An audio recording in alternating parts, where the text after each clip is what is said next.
Hi, Jamie with UK Extension, talking about trees and one of my personal favorite native trees, hickories.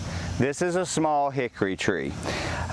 Hickory trees are not the easiest to find in the trade because they, like many of our oaks and things, most develop a pretty strong taproot young, so it can be hard to dig them and transplant them successfully when they get larger from the nursery.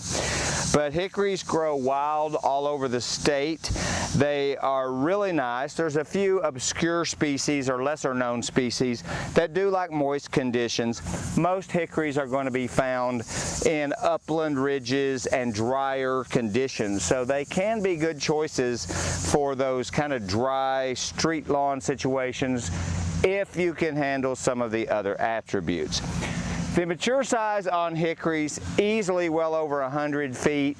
Generally in landscapes you're going to see more 50 to 60 foot range, but there are 150 foot hickories documented on more than one occasion. It's a large tree. This one I'm guessing to be about 10 years old at this size. The growth rate. In youth, it varies, but generally medium to fast when they're very small. It slows down as the tree gets older, but they're not the slowest growing trees out there, and that rate varies a little bit by the type of hickory.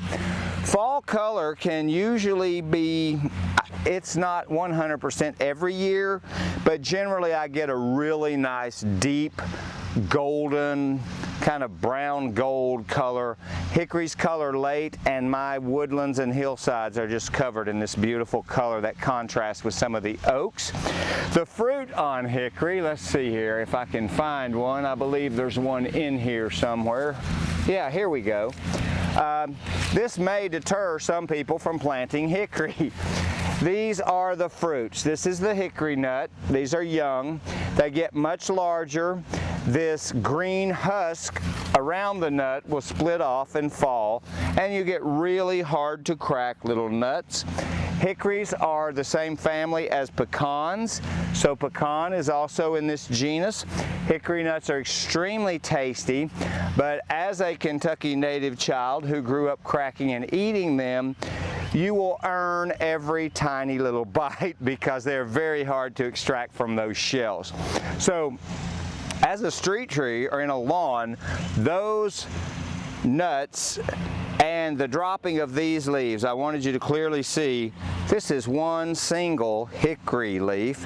Anyone who's been through our Master Gardener Identification program, we really struggle to try to make this the hickory leaf. It's not. This entire thing is the hickory leaf, and these are all individual leaflets. So a very large thing, and when these all drop in the fall, it can be rather messy. Hickories do not have a great number of diseases and things. They tend to be pretty pest resistant overall. And the preferred site conditions, they will grow faster in richer, deeper soils, but they are quite tolerant and adaptable to some drier, less hospitable, rocky areas as well. So although a little difficult to locate, and you might have to start with smaller plants than you would ideally want to put in your landscape, hickory can be a great choice, probably best for big landscapes, pastures and things, where the nuts and these large leaves are not too messy. But native hickories, they're starting to become more available in the nursery trade, and they really are a great source of wildlife food. Squirrels love them. Many, many benefits to them. So consider hickory if you can find one for your landscape if you have the space.